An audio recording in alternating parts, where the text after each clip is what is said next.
राधे श्याम श्याम श्याम राधे राधे राधे श्याम श्याम श्याम राधे राधे राधे।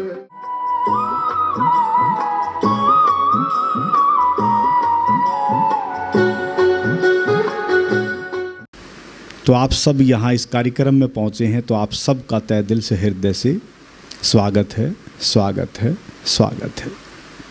और विभिन्न विभिन्न विषयों से संबंधित कार्यक्रम होते रहते हैं। तो ऐसे अवसर पर, ऐसे मौके पर विषय है गीता का वास्तविक स्वरूप। अभी जो आपने गीता का सार सुना, किस किस की समझ आया? वो हाथ खड़ा कर सकते हैं। अच्छे से कर लें, अच्छे से पता लग जाए ना किस किस को आया। नीचे कर लें, जिसको नहीं आया वो खड़ा करे हाथ। हैं 4-5 साथी, कुछ मित्र, ठीक है। लेकिन ज़्यादातर वैसे समझ आ गया है। कभी अगर ऐसा कुछ हो जाए, मान लो कोई चिर परिचित कोई गुजर जाए, कोई नज़दीक का आपका, तो क्या आप ठीक ठाक रहते हैं या कुछ गड़बड़ हो जाती है? बहुत गड़बड़ होती है। तो इसका मतलब आपने पहले हाथ उठाया बड़े ज़ोरों से कि हमें सब समझ आ गया, है ना? अगर समझ आ गया तो फिर गड़बड़ नहीं होनी चाहिए। अभी जो बात थी, आपने हाथ उठाया सबने, और मैंने बस एक छोटी सी बात पूछी, तो इसका मतलब समझ तो आया लेकिन इम्प्लीमेंट नहीं हो रहा, है ना? यानी कि हम जब कोई ऐसी स्थिति आएगी, जब कोई ऐसी परिस्थिति आएगी, जब हमें घेर लेगी, तो हम उस समय अपना पराया सब भूल जाते हैं और बहुत कुछ हमारे भीतर चलता है, और उस चलने में हमें बहुत दिक्कत और तकलीफ़ होती है। तो इसका मतलब हम जैसे पढ़ते हैं, सुनते हैं, हमें कुछ चीज़ें समझ आ जाती है, केवल इतनी सी बात है, वो तो आपके आ गई। लेकिन जब कभी आप उसके घटनाओं के करीब होते हैं, तब सब चीज़ें फिर भूल जाते हैं। जितनी समझ थी वो सब ख़त्म हो जाती है। लेकिन समझ का संबंध हमारे ज्ञान से जुड़ा है, और ज्ञान का संबंध हमारे अनुभव से जुड़ा है। और अनुभव कहाँ से जुड़ा है? ये महत्वपूर्ण चीज़ है। तो अगर हमें गीता के वास्तविक स्वरूप को जानना है, जानना भी चाहते हैं आप? कितने जानना चाहते हैं? अच्छा, सभी जानना चाहते हैं। चलो, अगर आप जानना चाहते हैं उसके वास्तविक स्वरूप को, तो जैसे आपको एक अभी हैंडबिल मिला है ना? इसमें गीता के कुछ श्लोक हैं, उनका भावार्थ है। अगर आप भले ही पढ़ेंगे और उसके भावार्थ को भी आप पढ़ लेंगे, कुछ तो लगेगा कि हाँ समझ आ गया है, लेकिन फिर लगेगा कि नहीं, कुछ चीज़ें समझ नहीं आ रही। इसलिए अब नीचे रख लें, कोई नहीं, वो तो बस थोड़ा दिखाने के लिए था, बाद में आराम से आप पढ़ लेना। ऐसे ही हमारे वेद के मंत्र हैं, ऐसे ही उपनिषद हैं, उनके भी मंत्र हैं, और बहुत सारे मंत्र होते हैं अलग अलग ग्रंथों में, अलग अलग बहुत सारी चीज़ें हैं उनमें। तो भावार्थ के बावजूद भी समझ नहीं आती चीज़ें। तो क्या होता है कि हर किसी की जो ना की होती है, एक चाबी होती है। जैसे मान लो कोई पर्सन अगर आ जाए मैथ का, तो उसे हल करने का एक फार्मूला होता है, तो वो जल्दी से हल हो जाएगा। नहीं तो हम लगे रहेंगे, पता नहीं हो कि नहीं हो, और हो भी जाए तो बहुत समय लगेगा, टाइम बहुत लगेगा। तो अगर हमें इस गीता के स्वरूप को जानना है, तो पहले हमें की बनानी पड़ेगी, चाबी बनानी पड़ेगी। अगर चाबी बन जाए तो लगाना तो फिर आसान हो जाएगा, है ना? तो अगर हम आज चाबी बना लें तो आप फिर लगा सकेंगे, ठीक है ना। तो पहले हमें चाबी बनानी है, तो चाबी बनाने के लिए तैयार हैं आप सभी, ठीक है। तो क्या जैसे चाबी बनाने से पहले हम गीता के स्वरूप को जानने से पहले हम चाबी बनाएंगे, यानी कि उस चाबी के आसपास की कुछ चीज़ें मैं आपके सम्मुख रखूँगा। जैसे मैंने कहा कि ज्ञान समझ से संबंधित है और ज्ञान का संबंध अनुभव से जुड़ा है। अनुभव के बगैर ज्ञान अधूरा होता है। इसलिए अनुभव का संबंध किससे जुड़ा है? ध्यान और योग से जुड़ा है। अनुभव का संबंध किससे जुड़ा है? ध्यान व योग से जुड़ा है। अब ध्यान का संबंध जब अनुभव से ज्ञान का संबंध जुड़ा है, तो ध्यान का संबंध किस चीज़ से जुड़ा है? सिंपल सी चीज़ें हैं। ध्यान का संबंध 4 चीज़ों से जुड़ा है। ध्यान का संबंध 4 चीज़ों से जुड़ा है। पहली कड़ी है हमारा शरीर। शरीर से ध्यान का संबंध जुड़ा है, ठीक है। तो शारीरिक जो भी अनुभूतियां हैं, जो भी अनुभव हैं, अगर उन अनुभूतियों को या उन अनुभवों को जो शरीर से संबंधित हैं या शरीर के द्वारा जो भी आप कार्य करते हैं, अगर उन कार्यों के प्रति अगर आप सचेत व सजग हो जाएं, यानी कि ध्यान से करें, तो किसी कार्य में कोई गड़बड़ होगी? कुछ होगा? नहीं होगा ना। गड़बड़ कब होती है? जब हम शरीर के द्वारा जो कार्य कर रहे होते हैं, जब हमारा मन कहीं और होता है और कार्य कुछ कर रहे होते हैं, तो गड़बड़ हो जाती है। तो इसका मतलब ध्यान का पहला संबंध किससे जुड़ा है? हमारे शारीरिक अनुभवों से, ठीक है, हमारे कार्यकलापों से, ठीक है। दूसरा फिर ध्यान का संबंध जुड़ा है हमारी श्वास से, ठीक है। शरीर किस कारण जीवित है? भाई श्वास अगर गई तो शरीर गया। तो अब अगर मान लो ध्यान का जो शाब्दिक अर्थ मैं बार बार बोल रहा हूँ, सचेत होना और सजग होना, ठीक है, यही होगा ना, और तो कुछ नहीं है ना। यही तो ध्यान का अर्थ है। ध्यान का शाब्दिक अर्थ है सचेत व सजग होना। तो जैसे हम शरीर के कार्यों के प्रति सचेत हो रहे हैं और शरीर के अनुभवों के प्रति सचेत हो रहे हैं, ऐसे ही अब श्वास के प्रति भी सचेत होना है, सजग होना है। चौथी कड़ी ध्यान की क्या है? श्वास के प्रति सचेत होना, सजग होना है। बस जैसे श्वास आई गई, बस उसके प्रति सचेत हो जाना, बस। तो ये ध्यान का दूसरा महत्वपूर्ण पड़ाव। अगर मान लो आप देखें, अभी थोड़ी देर आंखें बंद करें, जैसे अभी प्रातः आपने ध्यान किया भी होगा, तो सांसों से संबंधित जरूर कोई क्रिया करी होगी, आप लोगों ने की होगी। तो जैसे मान लो अभी आप थोड़ी देर, केवल 20 सेकंड आंखें बंद करें, श्वास को देखें, भीतर गई बाहर निकली, बिल्कुल सहज सामान्य श्वास, भीतर गई बाहर निकली, और धीरे से आंखें खोलें। अब ये बाहर और भीतर जो श्वास आ और जा रही है, हमें तो पता ही नहीं होता, हम तो भूले बैठे हैं, बस आ रही है और जा रही है।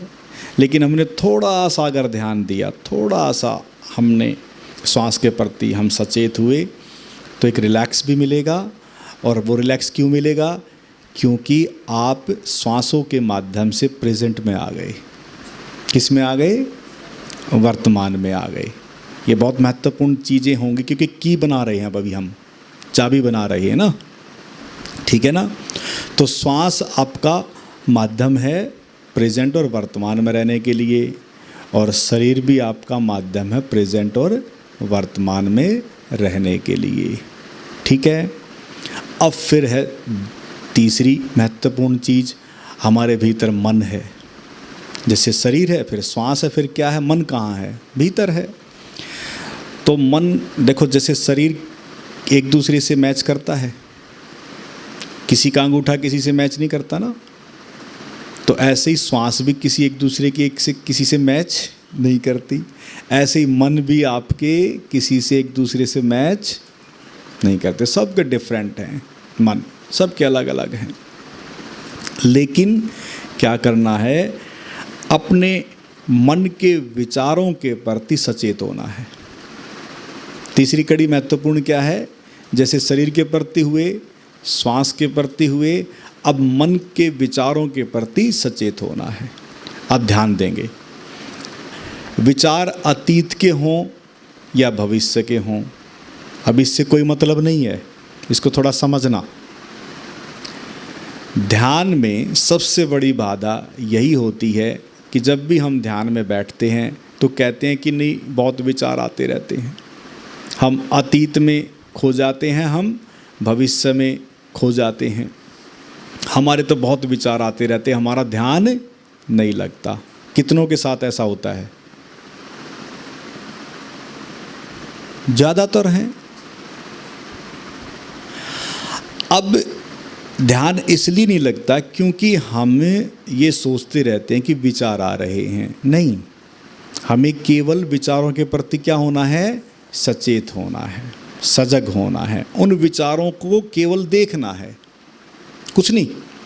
अतीत के हों या भविष्य के हों, देखो अतीत आपका ही था, आप अपनी फिल्म देख रहे हैं, और भविष्य अगर कोई योजना, कोई प्लानिंग है तो वो भी किसका भविष्य है? तो अपनी फिल्म देख रहे हैं, क्या दिक्कत है? अपने विचार हैं जो जैसे भी हैं उनका क्या करना, आपको स्वागत करना है। ये तीसरी कड़ी है, महत्वपूर्ण कड़ी है कि हम बस उन विचारों को देखें। अगर देखना हो जाएगा तो विचारों के द्वारा भी आप वर्तमान में आ जाएंगे, भले अतीत के हों भले भविष्य के हों, लेकिन देख अभी रहे हैं आप, सचेत अभी हैं, तो आप वर्तमान में आ जाएंगे। तो अब ये तीन महत्वपूर्ण चीज़ें हो गई, ठीक है। अब चौथी चीज़ कहते हैं कि शरीर किसके कारण, श्वास और फिर मन, ये तीनों किस कारण हैं? कोई तो होगा ना, कुछ तो है ना। अब बताएं वो क्या है, किसके कारण है ये तीनों चीज़ें? वह शरीर, श्वास, मन किस कारण है?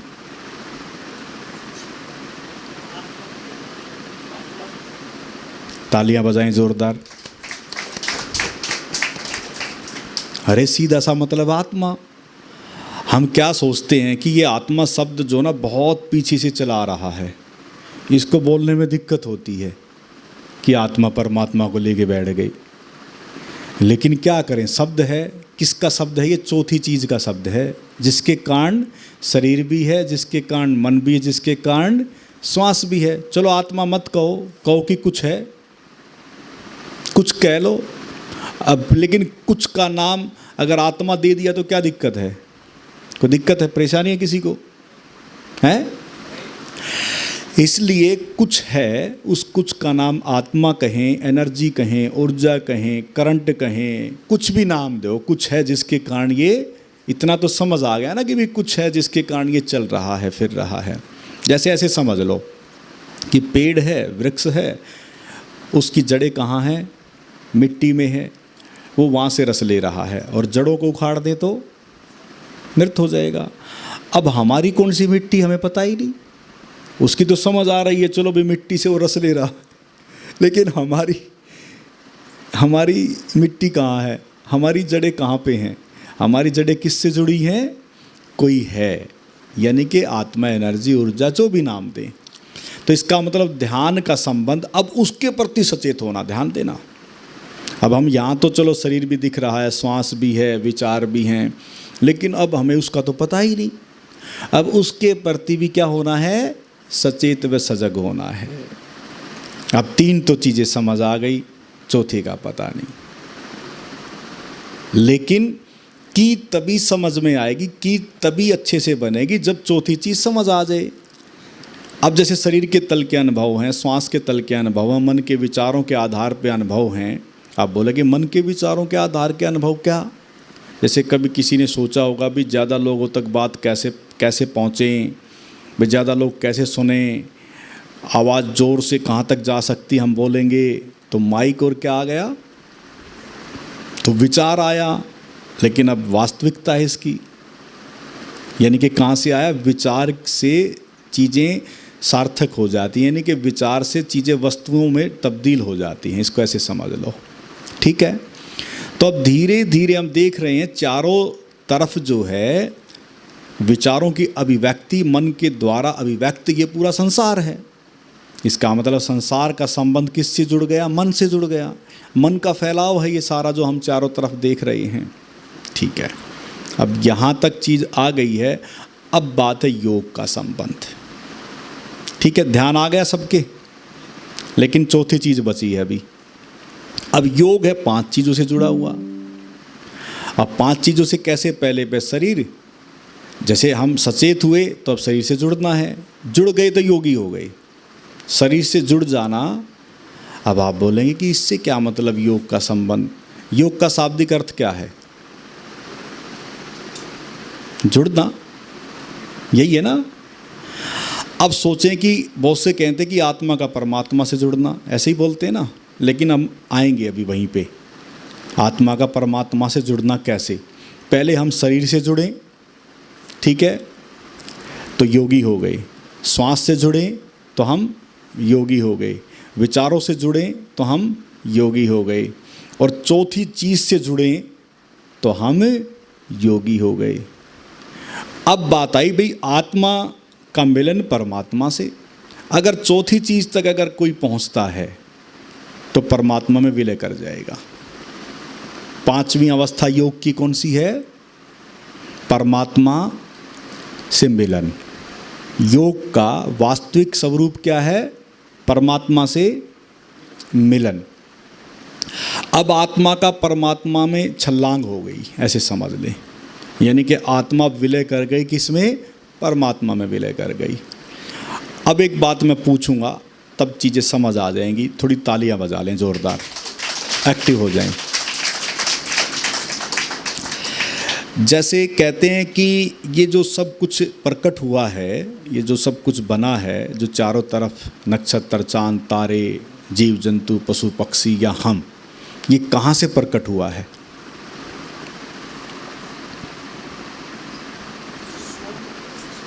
कहाँ से प्रकट हुआ है, विचारों से और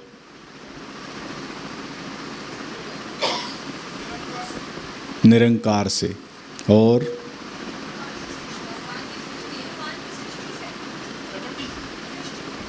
प्रकृति सृष्टि। अब यही दिक्कत है सबके साथ।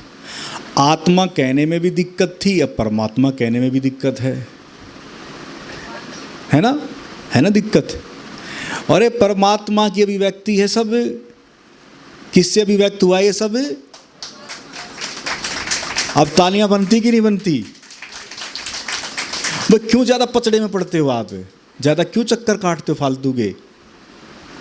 क्योंकि मैंने कहा ना कि आत्मा और परमात्मा शब्द ऐसा हो गया जैसे लेना ही ऐसे लगता है कि यार अरे परमात्मा कहेंगे तो गड़बड़ हो जाएगी, या आत्मा कहेंगे तो गड़बड़ हो जाएगी। भाई दिक्कत क्या है। अच्छा एक चीज़ बताओ, मान लो जैसे हमने चौथी चीज़ को कहा कोई है, तो उस कोई का कोई कारण होगा, ऐसे समझ लो, है ना, कोई का कारण होगा। नहीं समझ लो कि परमात्मा जो शब्द ना समझ के कुछ कारण है जिसके कारण ये सब, ऐसे समझ लो। चलो ठीक है, इतना सब ठीक है कि भाई कोई तो कारण होगा जिसके कारण ये सब प्रकट हुआ है। उस कारण को क्या कहोगे आप, क्या कहोगे, अब क्या है वो। तो इससे दिक्कत नहीं मानना। अगर कोई कहे ना कि परमात्मा परमात्मा लगा रखी, तो कहना कि भी कुछ तो होगा, कोई तो कारण होगा, कारण को हम परमात्मा कहते हैं। चलो ठीक है ना। तो अब मान लो परमात्मा एक शब्द है, ये समझ लो कि कोई कारण है, उसके द्वारा ये सभी अभिव्यक्त होता है। तो जब कहते हैं कि सब उसी के द्वारा अभिव्यक्त होता है, नक्षत्र, चांद, तारे सब, तो पृथ्वी भी उसी के द्वारा। और पृथ्वी पे जो 5 तत्व वो किसके हैं, या हमने बनाए हैं। अच्छा परमात्मा की है सब। अब आ जाएगी समझ में। अच्छा चलो सब परमात्मा का है, तो इस 5 तत्वों से कौन निर्मित है। भाई 5 तत्वों से हमारा शरीर भी है ना, उसी का तो गठजोड़ है। तो 5 तत्वों से जब शरीर निर्मित है और 5 तत्व उसी के हैं, तो फिर शरीर किसका हुआ? तो मैंने इसलिए कहा था कि पहले अगर जुड़ गए आप, पहले तल पे अगर आ गए तो आप किससे जुड़ गए? परमात्मा से। शरीर से जुड़ना क्या हो गया? ठीक है। और श्वास से जुड़ना किस? अब श्वास हमने तो नहीं बनाई ना, और मन हमने बनाया है। आत्मा, बोले कमाल है, सब कुछ उसी का है। ठीक है। अब हम चाबी बना रहे हैं। क्या बन रही है? अब आपकी चाबी बन रही है। ठीक है ना। सब किसका है? उसी का है। अब उसी कहने में एक बात आ जाएगी कि हम कहेंगे उसका है, तो लोग क्या समझते हैं कि कोई बैठा है ना, कोई है। अब इसको समझना बड़ा मुश्किल है। अच्छा देखो, शरीर है, ठीक है, उसी का है। श्वास है, उसी की है। मन है, उसी का है। आत्मा है, उसी की है। अब उसी आत्मा में निवास किसका है? उसी का है। अच्छा, परमात्मा कहाँ है? अच्छा, हमारे भीतर है।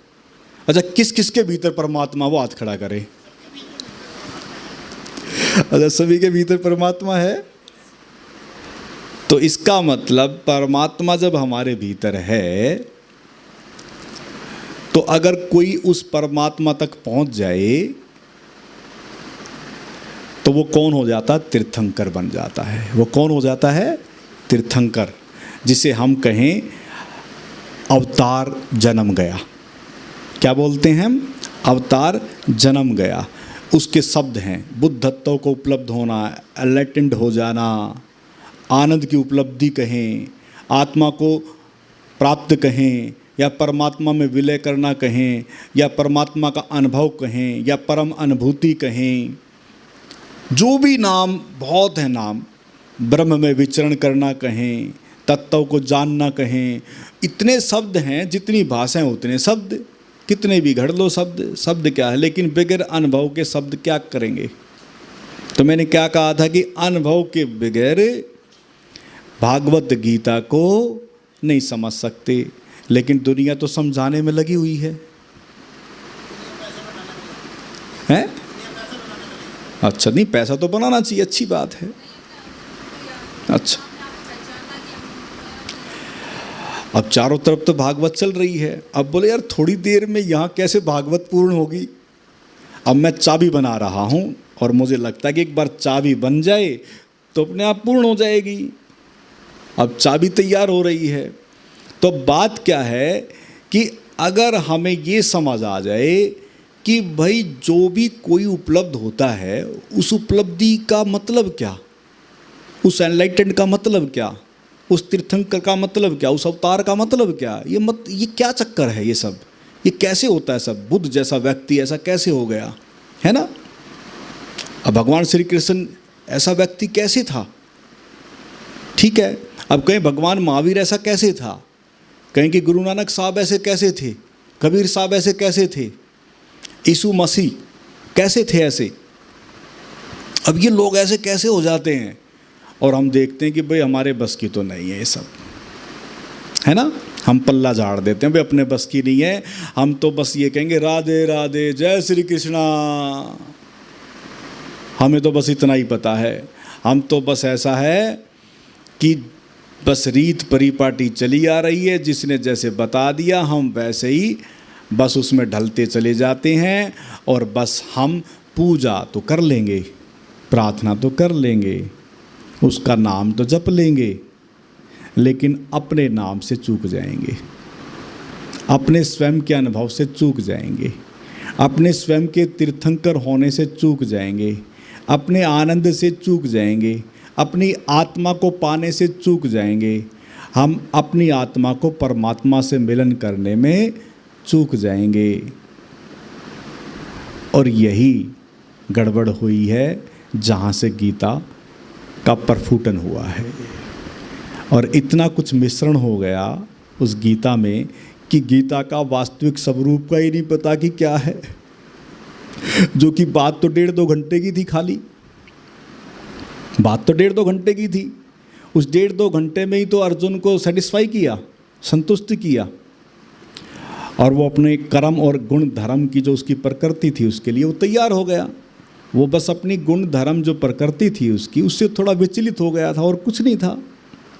इसको ऐसे समझ लें कि कई बार हमारे भीतर भी द्वंद आ जाता है, तो उस समय उसके भीतर भी द्वंद आ गया, और उस द्वंद जब आया तो कृष्ण ने देखा, वो तो क्योंकि उस परम उपलब्धि के धनी थे, वो तो समझ गए सारी बात कि कृष्ण अपनी प्रकृति से, अपने गुण धर्म से भटक रहा है, और उन्होंने बस उसको समझाया। और वो फिर बोले कि जब समझाया गया, जैसे बहुत सारे अब भी समझाने में लगे हुए हैं, मैं भी अब समझाने की कोशिश कर रहा हूँ, आज थोड़ा समझ आ जाएगा, कल फिर भूल जाओगे, है ना। तो इसलिए क्या होता है कि जब हम समझाने के लिए जब समझाते हैं तो उस समझ के कारण होता क्या है कि वो अपने अपने ढंगों से लोग समझाते हैं, जिसको नहीं भी पता वो भी समझाने लग जाता है। और गीता का सृजन कैसे हुआ? पहली बात तो परम अभिव्यक्ति, परम अनुभूति की अभिव्यक्ति, परमात्मा की अभिव्यक्ति जब भी किसी को हुई है उसे शब्दों में ढालना बड़ा मुश्किल है, शब्दों में ढलता ही नहीं। लेकिन फिर भी भगवान श्री कृष्ण अर्जुन को समझा रहे हैं, शब्दों में ढालने की कोशिश कर रहे हैं, उस अनुभव को, परम अनुभव को, उस परम सत्य को कोशिश कर रहे हैं। 7 योग के माध्यम से, देखो 7 योग कह दिए उन्होंने उसी टाइम पे, कर्म योग के बारे में, भक्ति योग के बारे में, ज्ञान योग के विषय में, ध्यान योग के विषय में, सांख्य योग के विषय में, हठ योग के विषय में, सारी चीज़ें उन्होंने वहाँ कह दी है, समझा रहे हैं। फिर तीनों प्रकृतियों के विषय में समझा रहे हैं, रजस है, तमस है, सतो है, पूरा समझा रहे हैं कि रजस का क्या कार्य है, तमस का क्या है, सतो का क्या है, सारी चीज़ें समझा रहे हैं। और सब कुछ समझाते समझाते अंतिम में, अब ध्यान देना, अंतिम में, अब ताली बजा लें एक बार, अंतिम में होता क्या है? फिर कहते हैं जहाँ से शुरू हुई थी ना द्वंद, फिर अंतिम में जब 1.5-2 घंटा समझा दिया तब भी अर्जुन कहते हैं कि भगवान, तब तो मित्र थे पहले तो, फिर लेकिन भगवान हो गए बोले कि भगवान हैं तो अपने, बोलो तरीके। अब कृष्ण भगवान माथा पीटते हो, तरीके इतना सब कुछ बता दिया, इतना सब कुछ समझा दिया, उसके बावजूद भी गाड़ी तो वहीं अटकी पड़ी है। बोला भाई ऐसे तो काम नहीं चलेगा, ये तो बड़ी गड़बड़ हो गई। तो तब बोले कि तब फिर भगवान श्री कृष्ण को समझ आया कि बात तो अनुभव की है, ये जो मैं बातें बता रहा हूँ, आत्मा अजर है, अमर है, अविनाशी है, शाश्वत है, सत्य है, सनातन है, कभी नहीं मिटती आत्मा, प्रकृति कभी समाप्त नहीं होती, परमात्मा कभी नहीं खत्म होता। अब ये तो सारे अनुभव के विषय हैं। तब भगवान श्री कृष्ण कहते हैं भाई ये तो बगैर अनुभव के तो बात हल नहीं होगी। उसी समय ध्यान देना, अब उसी समय भगवान श्री कृष्ण ने एकदम निश्चय कर लिया कि बगैर साक्षात्कार के, बगैर दर्शन कराए अर्जुन को समझ नहीं आएगा। और तब कहते हैं कि भगवान ने अपना रूप दिखाया।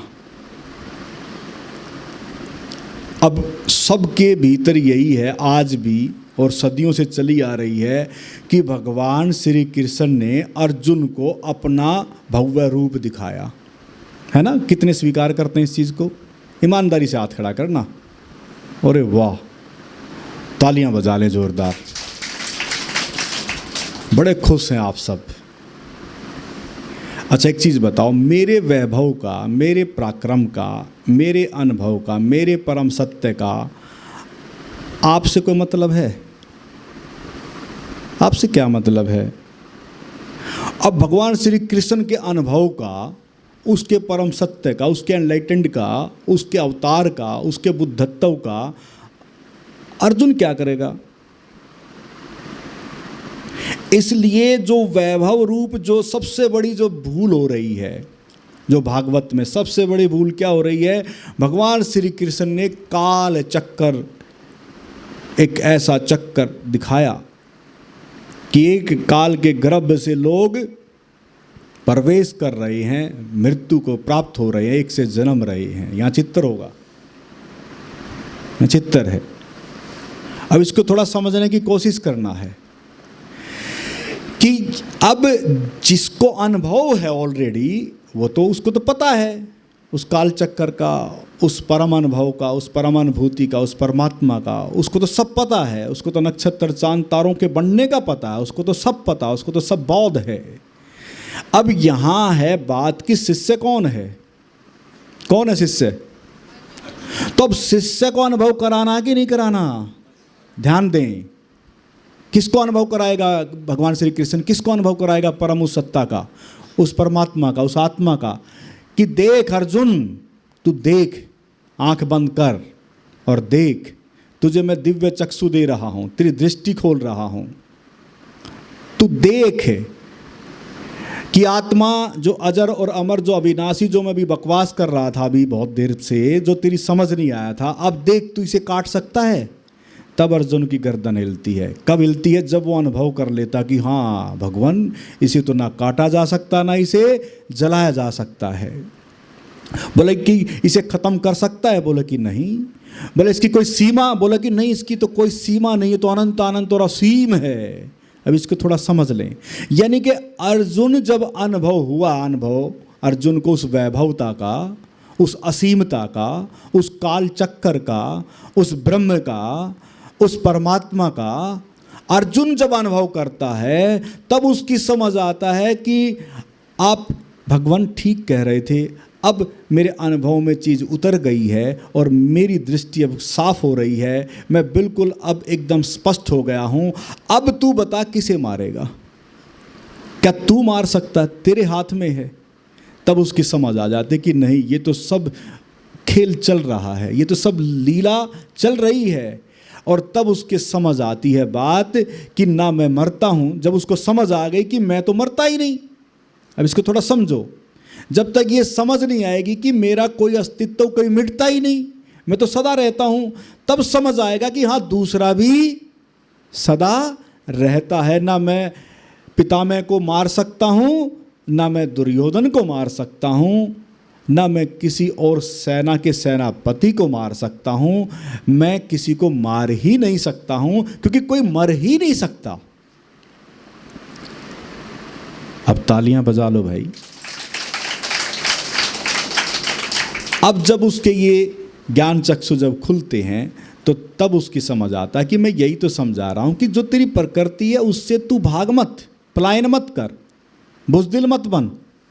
जो तेरी प्रकृति है उसको स्वीकार कर, सहज स्वीकार कर। अगर तूने आज स्वीकार नहीं किया तो तू जब तक जीवन रहेगा तू उसी पश्चाताप में तपता रहेगा। यानी कि आज से तेरा नरक अभी आरंभ हो गया है, तू उसी नरक में जलता रहेगा। तब उसकी समझ आती कि बात बिल्कुल ठीक है, क्योंकि कभी भी कोई भी अपने प्रकृति के विपरीत अगर कोई आज आप अपना काम करके देख लें, आप अपनी इच्छा के विरुद्ध कोई कार्य करके देख लें, करेंगे जबरदस्ती करेंगे, बोझ समझ के करेंगे, मन मार के करेंगे, आनंद तो नहीं आएगा, शांति तो नहीं आएगी, प्रेम तो नहीं आएगा।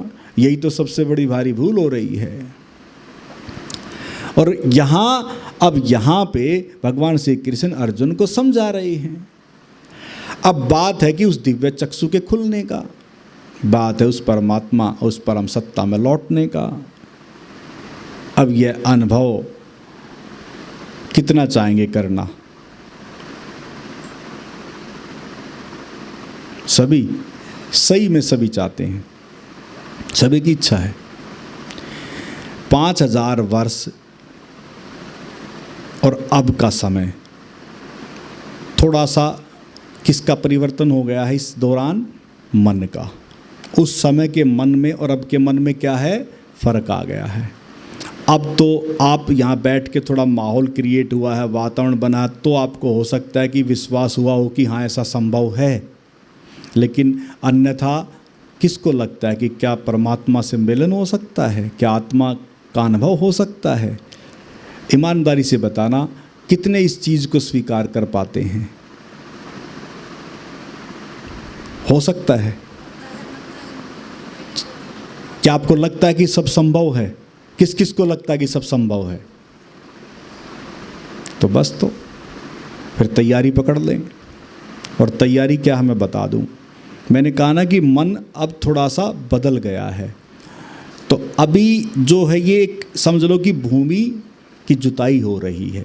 अब ये जो कार्यक्रम क्या है, ये भूमि की जुताई है।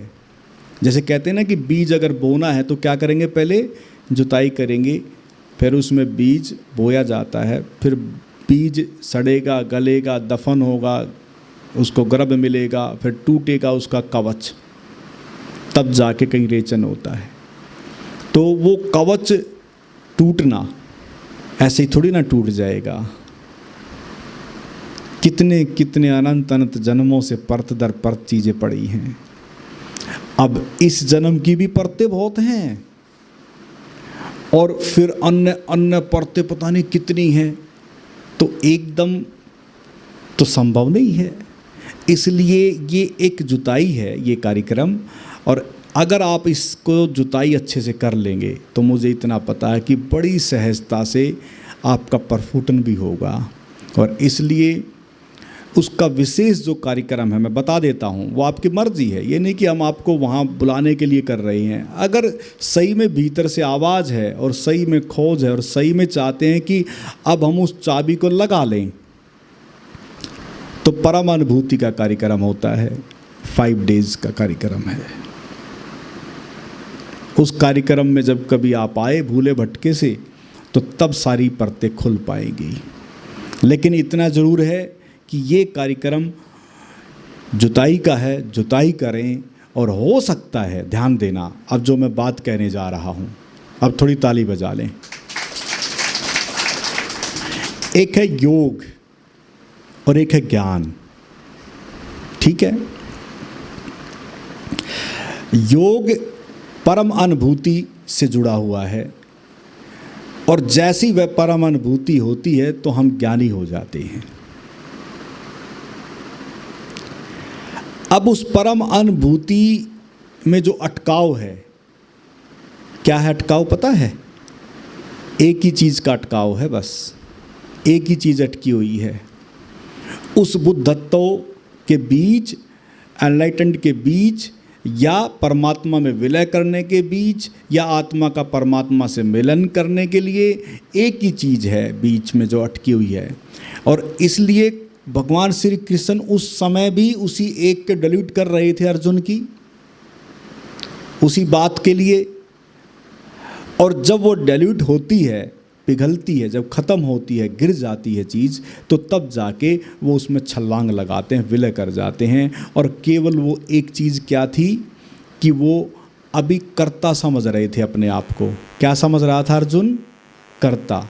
अकर्ता उसकी समझ नहीं आ रहा था कि करने वाला तू नहीं है, कर तो कोई और ही रहा है। और वो तभी समझ आती है जब जो एक चीज़ हटती है। और वो हटने का मतलब क्या है कि जैसे ही अहंकार गिरता है, जैसे ही ईगो गिरता है, समझ लो कि परमात्मा जो हमारे भीतर केवल आना है। तो वो जो परमात्मा की जो शरण, जो मैंने वो अनुभव किया, उस अनुभव की शरण में पहुंचना है। जो मुझे और मेरे को अनुभव हुआ है, उस शरण में तुझे जाना है, उस शरण में तुझे पहुंचना है। क्योंकि मैं वो अनुभव कर चुका हूँ, इसलिए इशारा हो रहा है कि मेरी शरण आ जा। क्योंकि ऐसे समझ नहीं आएगी बात। तो अब मैं भी कह रहा हूं कि आप 5 दिन आओ, उसके बाद फिर फैसला कर लेना, आना पड़ेगा। नहीं आओगे तो ठीक है, कोई नहीं, जीवन चल ही रहा है, क्या दिक्कत है? कोई दिक्कत थोड़ी ना है, बढ़िया चल रहा है, सब मज़े से सब चल रहा है आप सबका। लेकिन अगर सही में प्यास है, खोज है, तो आना पड़ेगा। लेकिन आज ये वक्तव्य मैं कहूँ कि मेरी शरण आ जाओ, तो कहेंगे कि बड़ी नकल कर रहे हैं, ये तो बड़ी गड़बड़ हो रही है। तो मैं कहता हूँ कि मेरी शरण मत आओ, बस 5 दिन के लिए आ जाओ, अपनी शरण में आ जाओ। अपनी शरण मैंने क्यों कहा? अपनी शरण में आ जाओ। परमात्मा कहाँ है? आत्मा कहाँ है? तो अपनी शरण आ जाओ। इससे राजी हैं? कितने राजी हैं इससे? हाथ खड़ा करो। सारे राजी है ना? यहाँ भी मैं को ले आए आप।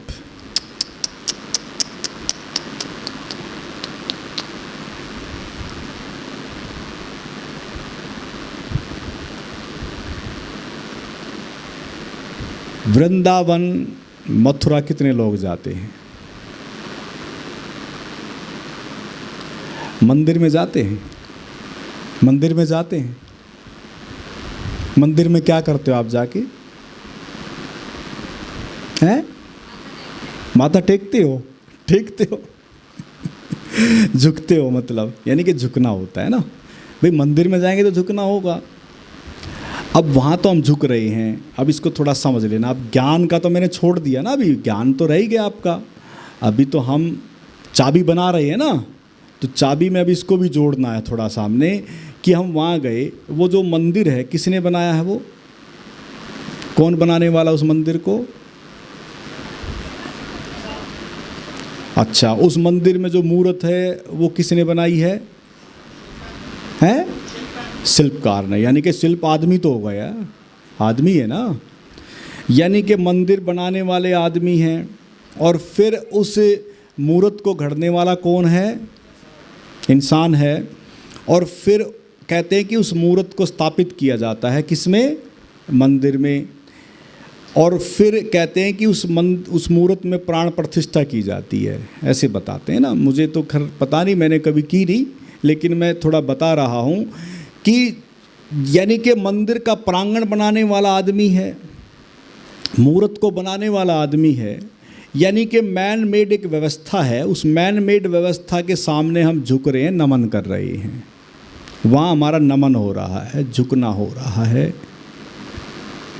लेकिन जो साक्षात परमात्मा की जीवंत मूर्त है, जो कीर्ति है, वो कौन है?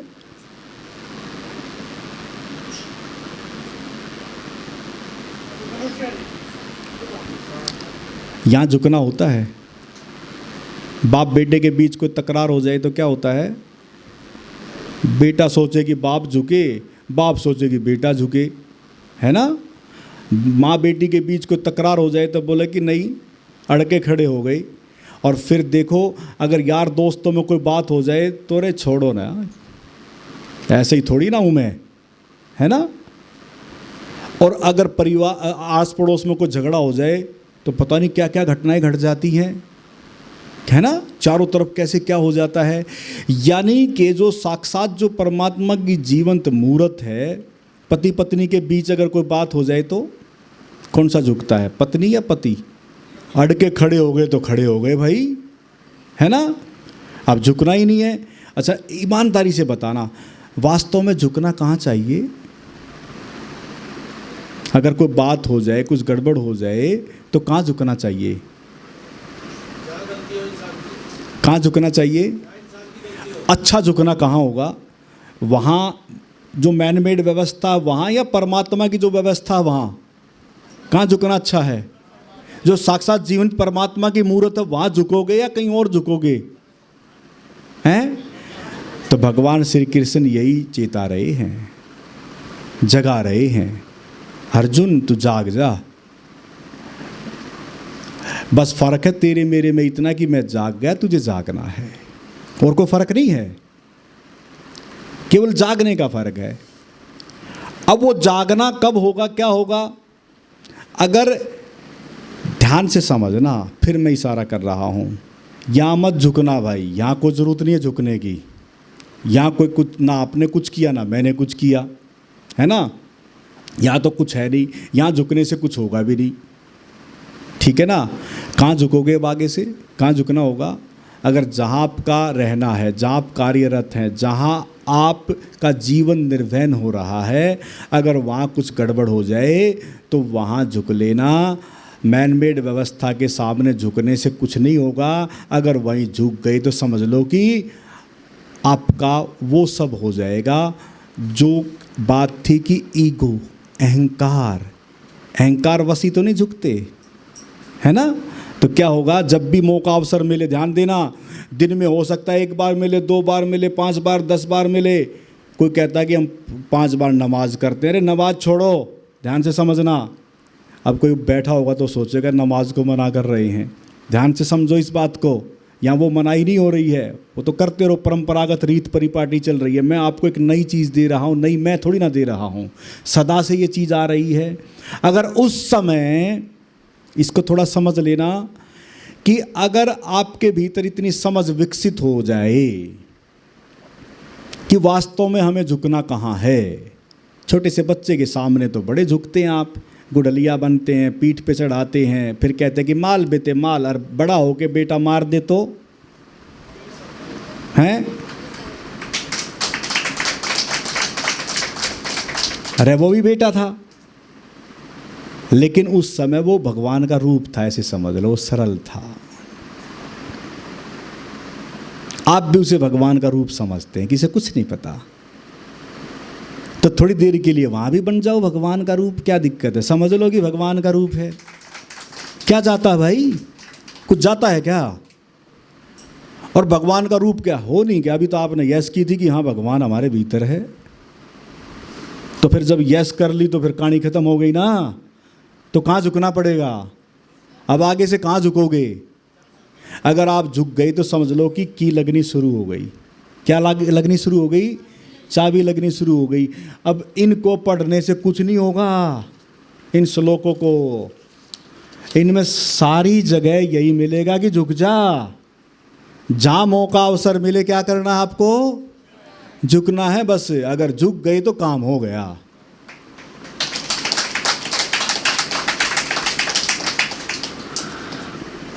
अब ये है अहंकार धीरे धीरे डाइल्यूट होना। लेकिन अब मान लो आज आप ध्यान करेंगे, हो सकता है कि आज ऐसा कुछ घट जाए कि अभी सब कुछ झुकना हो जाए। इसको कहते हैं अतिक्रमण का हिस्सा। अतिक्रमण के द्वारा, श्रम के द्वारा हम उस परमात्मा में विलय कर जाते हैं। एक होता है अष्टांग योग के माध्यम से, जो पतंजलि का योग है, यम नियम आसन प्राणायाम प्रत्याहार धारणा ध्यान समाधि योग का डंग से डंग, सीढ़ी दर सीढ़ी आगे बढ़ना। मैंने आपको इशारा किया है केवल ज्ञान का, ध्यान का और योग का, और उस योग के अनुभव का जिक्र किया है। मैंने जिक्र किया है बस, इसको सब कुछ मत समझ लेना। अगर आप जाओगे ना बस में, अगर कुछ गड़बड़ सड़बड़ हो गई ना, तभी आप दिखा दोगे अपना रूप, तब प्रैक्टिकल वहाँ आएगा। तब आप देखना, अरे आश्रम में क्या बात हुई थी, तुम वहीं हाथ जोड़ लेना। गलती भले आपकी हो, कर सकते हो, कर सकते हो ऐसा, भले गलती आपकी हो, भले कोई गलती माने ना दूसरा, इंतजार कर लिया चलो ठीक है, अच्छी बात है। तो इसलिए धीरे धीरे आपका अहंकार डिलीट होगा, और इमीडिएट एयर जेट की स्पीड से भी हो सकता, वो ध्यान ही एक माध्यम है जिसके द्वारा यह घटना घटती है, और उसी से संबंधित यहाँ प्रयोग चलते रहते हैं कि आप उस अनुभव में प्रवेश करें। बगैर अनुभव यहाँ बातचीत नहीं होती, बातचीत भी होती है तो उसी अनुभव से संबंधित बातचीत होती है।